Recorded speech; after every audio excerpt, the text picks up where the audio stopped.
Guide to Getting Married with Josh Withers.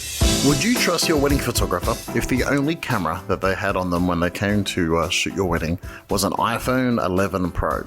Well, this week I talked to my friend and Indianapolis wedding photographer Jen Van Elk, who did just that. I also talked to her husband Steve, who helps me find the best wedding venue in the Gold Coast, which is something you're not really looking for from an indie wedding photographer.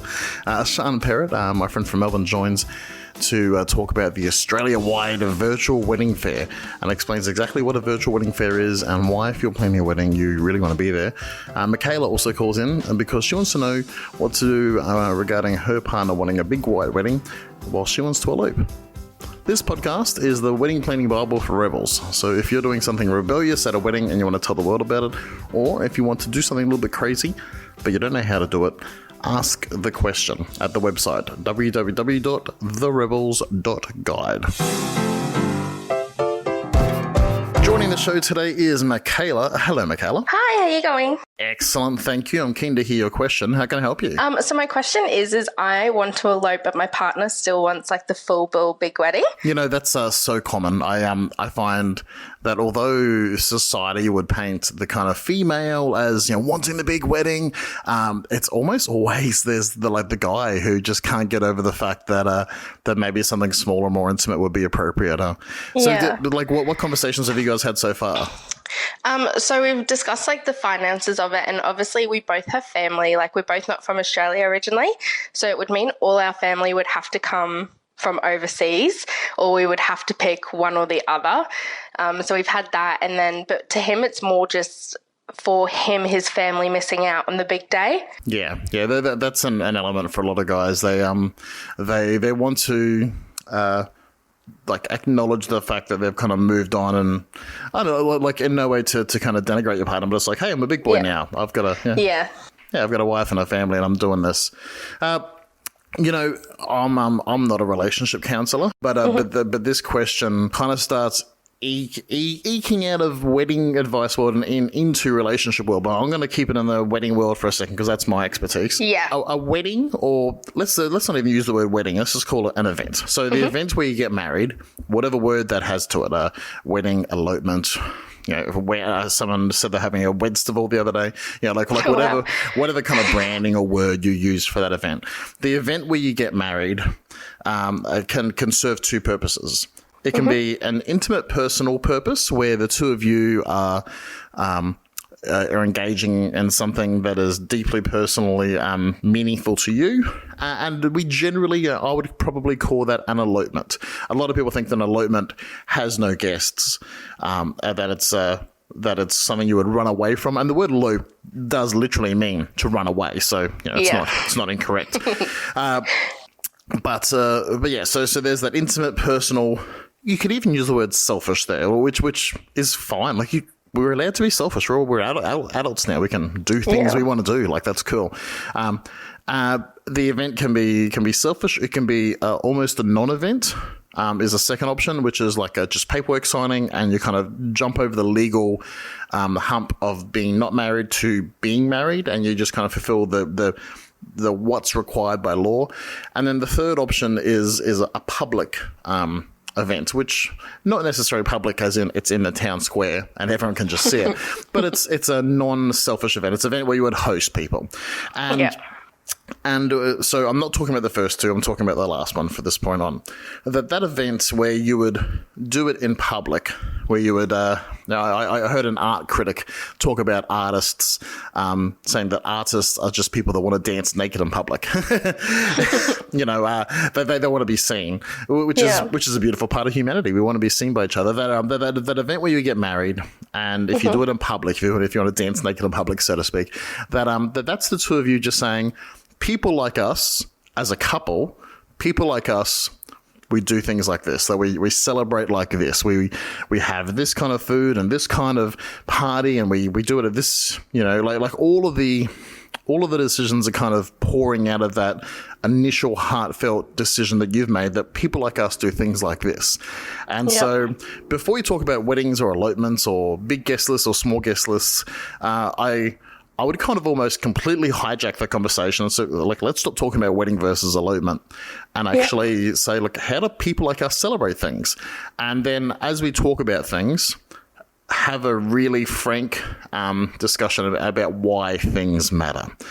Because when you start asking the question why, you start getting really good answers, and you start either being convinced of the other person's desires, or it actually provides a platform to say, aha, well, that means nothing to you, so why should we do it? So coming back to your partner wanting to have the big wedding, I would just start talking about why do things matter to him? Whether is it the guest list, is it the time, is it everyone seeing it, that kind of thing, and just really trying to get to the heart of why all of these elements are important. Because not only is that just good for a wedding planning, that's good for a marriage, that you would know why things are important. And obviously I don't know your partner, so I'm not imposing this on him, but I've certainly met guys before who have that opinion, and it's actually rooted in like not an immaturity, but like they think that's what you want, but you're not being honest, so I'm going to be honest for you. And as a result, everyone's actually lying, because there hasn't actually been a good decision placed on it. Does any of that kind of hit home? Like, does anything kind of hit home a little harder? Yes, absolutely. All of it, I think, is a very important thing to talk about. So you've given me some really good insights on what to do from here. But at the same time, like, my partner is the same, where he said, like, do you want me to say I want a wedding, or do you want me to say, like, he's very chill about it. So I think highlighting what matters to him would probably help a lot. Yeah, because there's so many different ways to plan a wedding. Like, if you listen to this podcast, you've heard at least one of them. And I can suggest so many plans that might fit. If you're talking about a glove fitting a hand, if they might fit the hand a little bit better. Because I've had a couple before in Byron Bay where they wanted to have an intimate ceremony. They wanted to just get married intimately, but they still wanted to have like a big, like a, kind of TV-worthy kind of party. And so they did that. Close to sunset, we had a really small intimate ceremony. They might have had 6 or 8 people there. Had some photos, the sunsets, and literally the biggest party the Byron Bay saw that year was that evening, and none but 6 or 8 of them were at the ceremony, and that glove fit their hand. So, there's a million options for you guys. It's just about saying, how do people like us celebrate things like this? Yeah, definitely agree. I think that's very important. So thank you so much. That's okay. Is there anything else I can help you with? No, we're just very excited for you to marry us. That was the one decision we both agreed on very early. Oh, thank you so much. That's awesome. That's okay. The Rebel's Guide to Getting Married with Josh Withers. G'day, Sharne. Welcome to the podcast. Hey, Josh. Thanks so much for having me. So tell everyone about the virtual wedding fair. I've got so many thoughts on wedding fairs, and we'll talk to you in a second, but I just want someone to know, if they've just kind of come to this part of the podcast, what is a virtual wedding fair and when is it happening? Cool. So the virtual wedding fair, it's obviously a brand spanking new concept. It's something that we came up with. We're based down in Melbourne, and we run a face-to-face wedding fair, and obviously at the moment that can't really happen. So we had this amazing idea to create an online platform for couples to go to plan their entire wedding in one day, or in this case in one weekend. And and it's just that. It's a way for couples to come along. They jump into whatever region they're getting married in. So if they're getting married in Queensland and they're planning from Victoria, obviously they can't go there at the moment. So this is a great way for them to jump onto an online virtual wedding fair, browse vendors by category, so photographers, florists, videographers, celebrants, etc. And they can have a look at a quick kind of intro video from each vendor and, check out their vibe. And if they want to create a time to chat, they can do that over the course of the weekend. So it's virtual wedding planning, and they can do it all from their own home, pants optional, #pants optional. #pants optional. Honestly, this isn't new for me. I've been pants optional at wedding fairs for years now, so don't think you Maybe that's why. Maybe that's why you're not booking any work, Josh. Nice celebrant. Just was hoping he'd wear pants. Yeah. Look, I'm talking about wedding fairs because you and I have attended more than the average bear. I've got so many thoughts about wedding. Actually, I'll just tell you really quickly. Like, I've got a love-hate relationship with wedding fairs. The love part is that it's great. We get to meet people face to face. They're obviously in a mood or a mode for I'm planning a wedding and I am here today on Sunday afternoon to meet people. And so there is that element that it's everyone's in the same zone and the same mood and the same mode of kind of let's plan a wedding, and you can meet them face to face, and they get to see you, and they can, particularly as a celebrant, they get to see my face and kind of hear my personality, and so I like that about a wedding fair.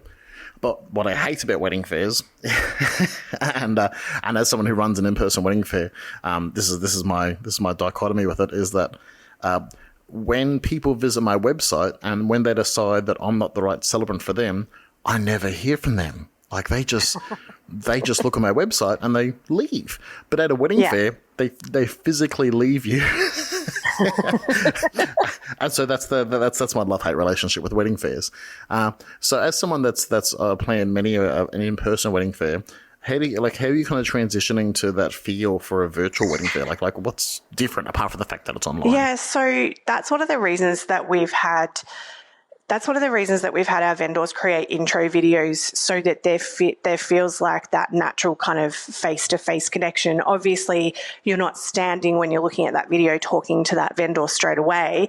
In a way, it's less intimidating for couples because they're able to...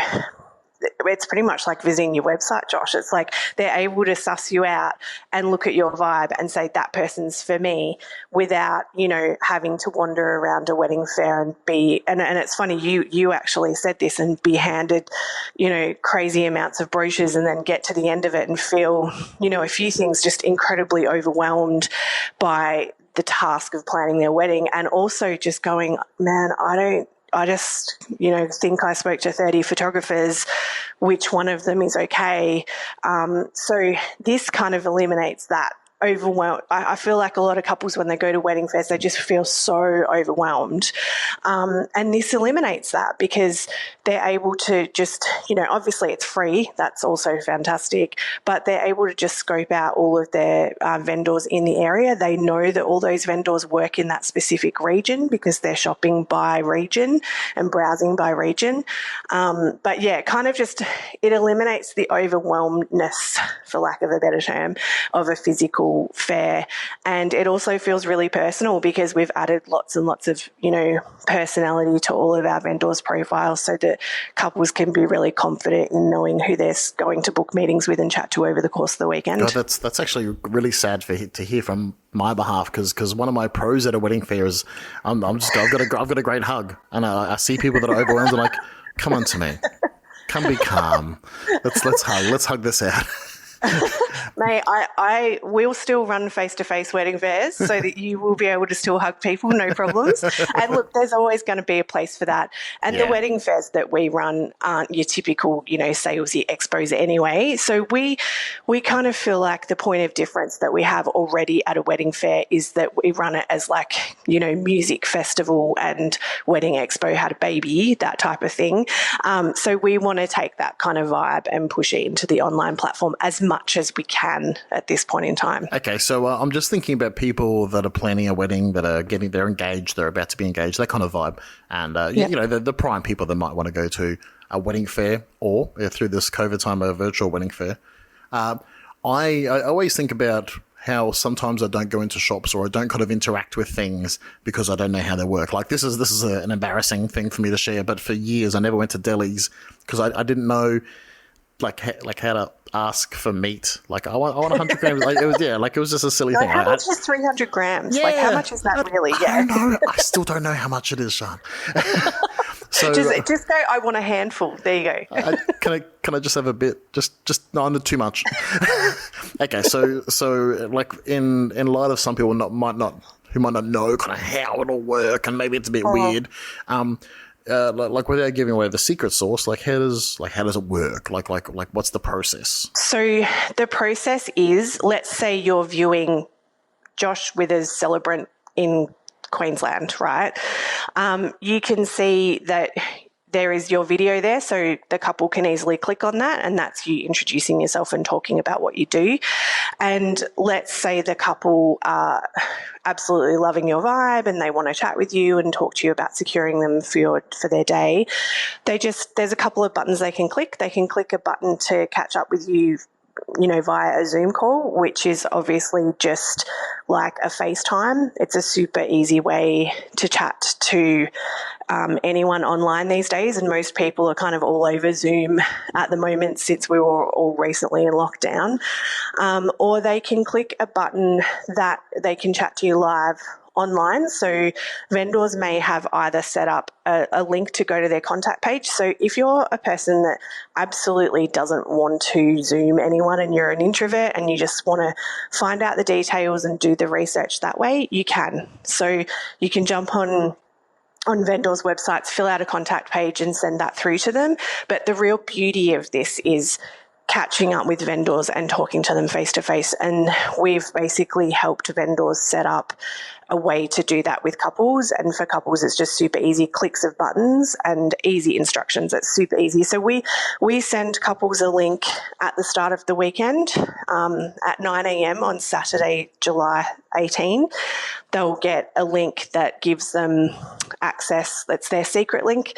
It gives them access to the fair, and it's super easy to go through from there and browse and go, find the vendors that they like. Okay, cool. I like that. I think it's going to be a good experience. Like, you've already run one or two down in Melbourne? Yeah, so we've run one, obviously, when we are face-to-face wedding fair runners, as I just mentioned. So we were planning one for the 19th of April in the Yarra Valley down here in Victoria, and unfortunately we weren't able to run it. So we came up with this idea, and when I started to research it, no one had done it before in Australia. And from what I can see, no one's done it before in this way, because we invented the way of doing it and the process in the world. So it's pretty exciting. So we ran that as a virtual fair back in April, and then we supported our Peninsula community, Mornington Peninsula community, with the same. And then we had all of these vendors from around Australia coming to us asking us to run a national event, and we were like, let's do it. And we feel so strongly in how this helps couples plan their day that we'll be doing this yearly. And yeah, we're just really excited about it, about couples being able to do it this way. So, and also supporting the community and small business as well. It's a huge part of what we do. Okay, cool. So, actually, I've got one more question before we do the plug. Obviously, there's people that kind of live in certain areas. Like I live on the Gold Coast, but then I work in other places. And there's couples that live in places and they're getting married in other places. Like, what's the kind of vector for sorting out that kind of regional thing? Like, how do they say, like, I live on the Gold Coast, but I'm getting married in Byron or whatever it might be? Yeah, so it's not so much... we don't worry about where couples are coming from, so to speak. Obviously, for couples, it's about where they're getting married and where they want to secure vendors. So I know for you, Josh, like, for example, you have a listing in Southeast Queensland, but you also have a listing in Sydney because that's obviously a region that's relevant to you. So if a couple's getting married in Sydney and they love your vibe, so once they get onto the front page of the website, it'll be separated by region. They just click the region of where they're getting married, and that's where they'll be able to find all the vendors that service that area. Sweet. Okay, now give us the plug. How do we get involved? How do we... and also, I should have checked this before we recorded. Is there room for other vendors? And if so, like, how do they get involved? But mainly for couples, how do they do this? So just quickly, yes, there is a few vendor places left, but they would have to get in massively quickly with us because obviously we're in the midst of madly building the site, and we could possibly squeeze in a few more. So absolutely. For couples, it's a pre-registration, so if they go to www.thevirtualweddingfair.com.au and register their details with us, it's, like I said, it's free. Probably to mention too, it's a pretty exciting opportunity because a lot of vendors have put together exclusive fair-only offers, which they'll offer just for the virtual fair. So some vendors are offering a bit of financial relief with half price deposits. Some vendors are offering 10% off or value adding. There's a really amazing opportunity for couples to save a heap of money booking their day over the course of the weekend. Like I said, it's free, and we've also got a $30,000. It's now up to $30,000, and it keeps growing. $30,000 prize pool of amazing wedding prizes for couples to win as well. So yeah, it's just going to be an amazing weekend, and we welcome all couples that are getting married to come. The Rebel's Guide to Getting Married with Josh Withers. If you've been to a wedding sometime in the last, well, let's say 13 years since the iPhone came out, you've probably seen the sign at a wedding, or you've heard the celebrant say something about having phones or not having phones. There's a whole thing there about having phones at a wedding, which we're not going to talk about in this segment. But Jen is a wedding photographer. That's the name badge that she wears. That's what it says on her email signature. And she did take an iPhone to a wedding. Hello, Jen. Hey, how are you? I'm really, really good. Thanks for joining me on the show today. I wanted to talk to you about how you, under the guise of a professional wedding photographer, Van Elk Wedding Photography, that you actually shot a wedding with an iPhone. It was the iPhone 11 Pro, is that right? Yeah, it was. I decided, alongside two other professional photographers, to test out the specs on the iPhone 11 Pro to see if it was capable of shooting like a pro. Like a pro. So you just walked in, you ignored that unplugged wedding sign. You thought, I am bringing my iPhone to this. Yeah, I just kicked it right down. Like every other auntie at every wedding. That sign's obviously not for me. I know that there's been some really great articles. Like you've published one on your website. I'll link to that in the show notes, about the kind of comparison between it and it's funny. Like me with a little bit of a photographic eye, I was looking at the images and like the iPhone 11 Pro, like it's a pretty bloody good camera for something that's that small. But there's still, like it's not pixel perfect, as you might like to say. But I did want to talk about the kind of that end of it today. But there was just a really interesting angle that I didn't think anyone else was talking about from a couple that are hiring a wedding photographer kind of angle, as to what does a wedding photographer bring, if not their multiple thousands of dollars of things they hold in their hand versus an iPhone. Like what did you feel like on the day holding the iPhone and kind of like bringing value? Like, were you more energetic, or like how did you feel about that value kind of exchange? Well, I have been a photographer for over a decade now, and the experience with the phone was different. I wouldn't say that it was better or worse. I think there were some aspects of the day that made it better. Like, for instance, I really felt like I could be kind of, one of the things that you like as a wedding photographer is to be a part of the crowd and kind of being like not standing out. And it's really hard to do that when you have like thousands of dollars of equipment lifting up to your face and everyone just looks there. I got less of that when I had just the iPhone. But at the same time, there were quick, instant situations that I didn't feel like I was able to catch because of the iPhone. And I kept just saying, man, I really wish I had my DSLR. I just really wish I had it so I could take it. Thankfully, there was other photographers there capturing that. But me as a photographer, I want to capture that too. So there was just some really great aspects of it. But the one thing that people don't understand who don't have any experience in photography or maybe do not have a creative eye is that photography is about light and finding that good light. And a photographer who knows how to manipulate light to be able to find that good light, they're able to capture amazing photography on any type of device, whether it be an iPhone or the most expensive DSLR that's out there. So it really is less about what you're using or what's in your hands and really what's in your head. See, I've always preached that the photographer isn't just like you're not paying for someone to hold a Canon, Sony, Nikon, whatever in your hand. You're paying for a skilled, talented craft person to come and be creative at your wedding. But I'm interested in that. Like, how would you describe that? Would you call it a gap between like those few times when you thought, "Oh God, I wish I had my DSLR"? Well, how would you describe that kind of valley between like this is fine to I wish I had a DSLR? Like, how do you describe that? When you really want to provide a great service for a couple,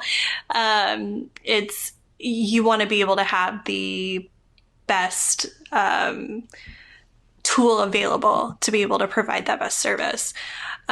So for instance, I realized it was much harder to capture like emotion with the phone, because it was just not as quick as like DSLRs. It's kind of like if you've had that experience with having a point and shoot camera, opposed to having like one of the crank disposable cameras.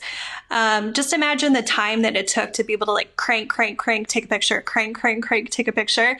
And then moving to that point and shoot camera. It's a lot faster. The movement from the iPhone 11 Pro to the DSLR, it's that much of like change of how fast I can capture those things.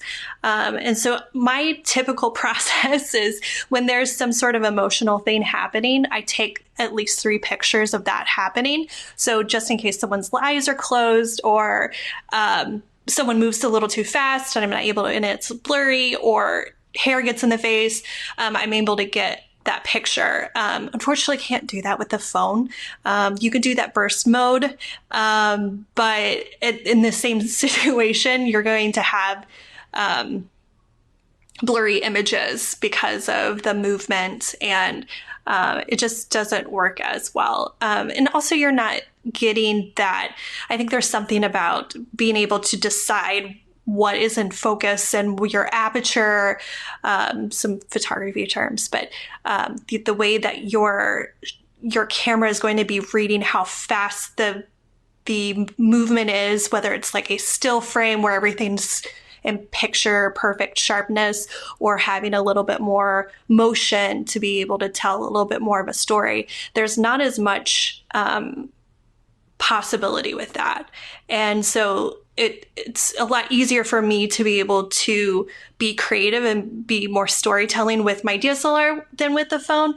But in some situation, it tend to be about the same, especially like with capturing details and anything that's going to be where I can more manipulate what the composition is, opposed to being able to capture that actual movement and moment that's happening. Okay, so your best friend's getting married, and you and Stephen are just wedding guests. You're not going to shoot it, and your best friend's kind of talking to you about the decision they're possibly going to make about hiring a wedding photographer, and they tell you about this new upstart, Josh Withers, iPhoneWeddingPhotography.com, and that's all she tells you, and you haven't heard of this Josh Withers bloke. Like, what's your initial response to that being a possible thing someone could be hiring for their wedding? I mean, right now I would be like, okay, I'm going to bring my DSLR just in case. No, okay. So I think that it's just more of like going from film to DSLR, like a digital camera. If you were one of the photographers that started off in film, I fortunately had the opportunity to start off in film. I started my business in digital, so I was kind of like on the cusp of the change. But for someone who shoots film to hear someone who is doing digital back in, the early 2000s, then like 2003, 2004, they might be very cautious about someone taking those steps. I think that's kind of what we're seeing now. I think technology is only moving forward, and eventually those cameras are going to be able to do those things that our DSLRs can do. I don't know. The only thing it can't do is enter a photographer's brain and be able to know when you're supposed to take a picture and when there should be certain motions, certain movements, certain light, backlighting, all of these fun photography terms. But it's going to happen. So it's mostly for me, it's like, I'm just not used to that yet, and I don't trust it because I haven't seen it done yet. Now, for my experience, I think that it's possible to get beautiful pictures from the phone. Now, there's a lot of moments that you're going to miss unless you have the right equipment to be able to capture that. I would tell my best friend, hey, talk to that photographer, get a list of equipment they're planning on using with that iPhone, and then get back with me. And if it seems like they have... I'm going to have the Pro and the Pro Max. So I've got the full kit of iPhone photography. It'll be great. Oh, okay. I mean, lighting, like off camera kind of situation. Yeah, we tried, we experimented a little bit on the day with like off camera lighting. Still not as exciting as the DSLR. I just don't think it's there yet. But I'm not going to lie to you. I will have my phone on me just in case it's backup. If there's a situation where I fall into a fountain or a lake and I don't have my camera on me right away, I know that phone is there and I would use it. I honestly think that it is something that can be a backup, and I'm glad it's there. But I would not dedicate myself to shooting it. It's very frustrating as a professional, but it's also, I think it just doesn't do the service that you would want to provide for a couple. Well, that's like, I got the soundbite I was looking for my new poster. It's it'll be Josh Withers' iPhone photography, and then a quote from Jennifer Van Elk, professional wedding photographer. It is possible to get a good photo with the phone. That's the poster. Just cut everything else out there. It is possible. It is possible. It is possible. This guy could be okay? Question mark. Hey, Jen, thanks for throwing yourself in the deep end with even doing this experiment. Like, I know I've talked to friends about this before, and you're like, oh, that might be fun for like a styled shoot, but I wouldn't do it at someone's real wedding. Yeah, it's of course we've gotten some positive and negatives from it, but it's honestly, couple was completely happy with what we did.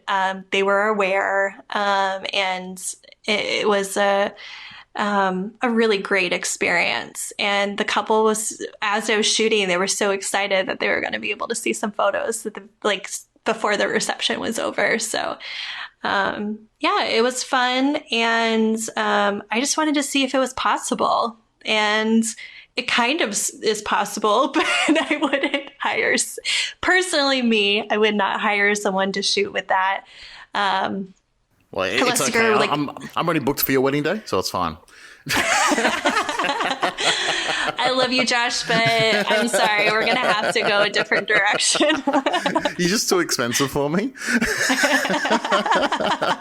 Jen, it's been good to chat with you. If you guys want to follow Jen and Steve on social, at Van Elk Co. And where can everyone find the blog post about comparing the iPhone versus DSLR wedding photography? So it's jennifervanelk.com. So JenniferVanelk.com/blog. The Rebel's Guide to Getting Married. Hey, Jen, before you go, is your husband there? Yeah, let me call for it. It's Steve. Yo, Steve. Yeah, what is it? Hey, you can help me answer a question, because I had someone write into to the show, and they wanted to. They wanted advice on the best Gold Coast wedding venue, and I know, being an Indianapolis photographer, you would have really succinct knowledge on the best wedding venues in Australia's Gold Coast. Yeah. I jest, but I was actually interested.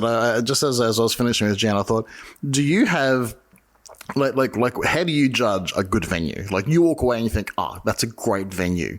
Like what are the metrics that you walk away measuring a venue on? Before this whole coronavirus hit, it was just about like was the size appropriate for the actual wedding that was taking place there? Were the staff who were there at the venue, were they kind of like on the ball with things and bringing stuff out when it was supposed to be brought out? Whether it's like the venue does the catering, or whether they're just like there to like kind of help out with everything that's going on.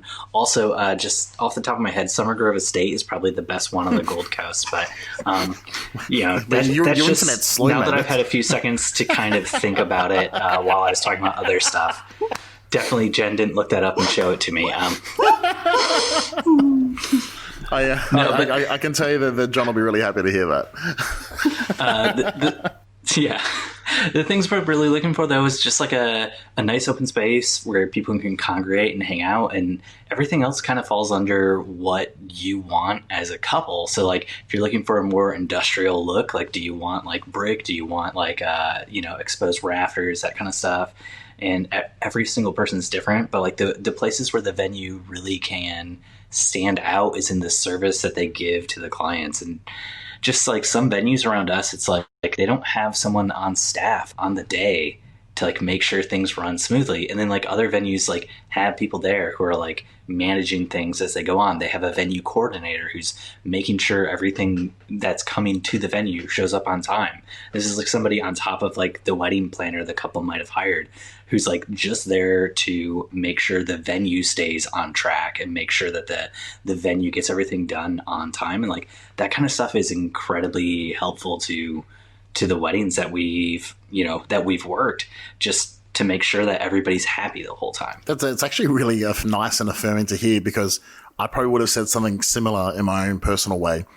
And it's funny because if you talk about wedding venues amongst the common people, normies, they always talk about it being beautiful. It's a beautiful venue. Like, it looks nice. It's hashtag boho, or whatever theme and style it is. It's, that tree. Like, actually, do you guys ever get this, that you'll have like a venue person say like, oh, there's a really nice tree to take a photo in front of.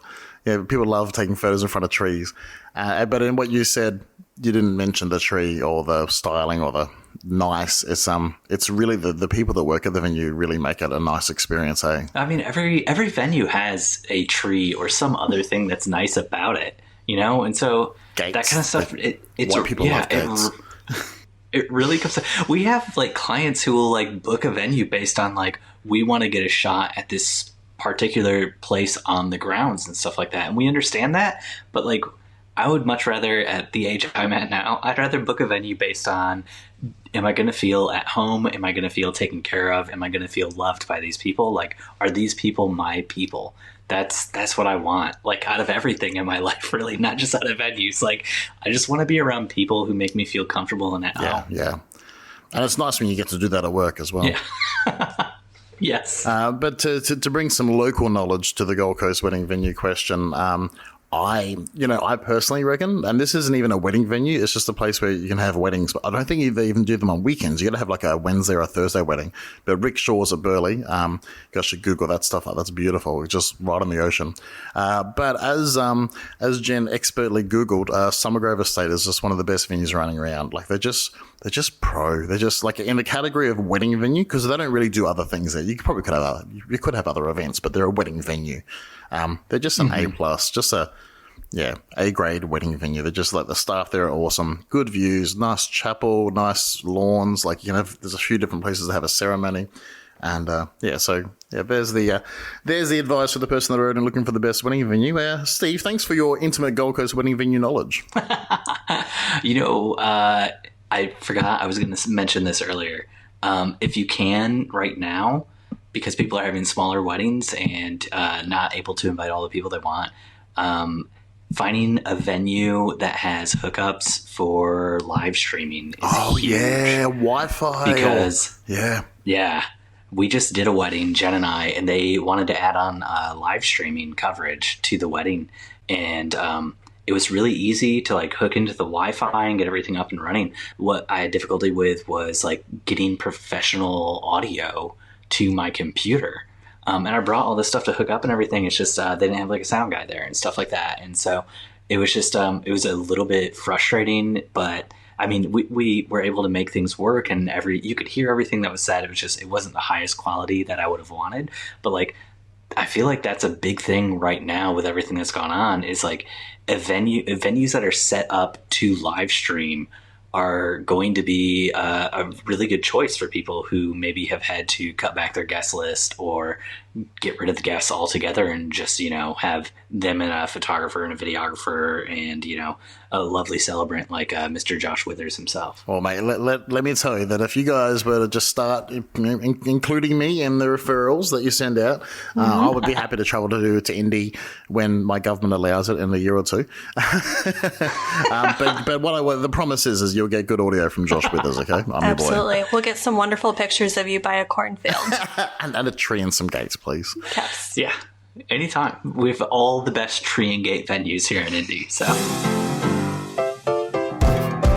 Thank you so much for listening. I hope everyone's enjoying this new format of the Rebels Guide podcast. My name's Josh Withers. I'm a wedding celebrant. I'd love to be your celebrant, and I'd also like to answer your questions, because this is pretty much what the whole podcast is. It's just me answering your questions and helping you plan a really awesome wedding. So head to the website, www.therebels.guide, to ask a question, or you can send me an email from that website as well. And if you enjoyed the podcast, then just do me a solid. Share it around. Tell someone about it. Share it on Facebook, Insta, whatever it is. You can listen on Spotify, Apple Podcasts, Overcast, all the things where you can leave reviews and rate and all that kind of thing. Just do that. That's an absolute win. Thanks for listening.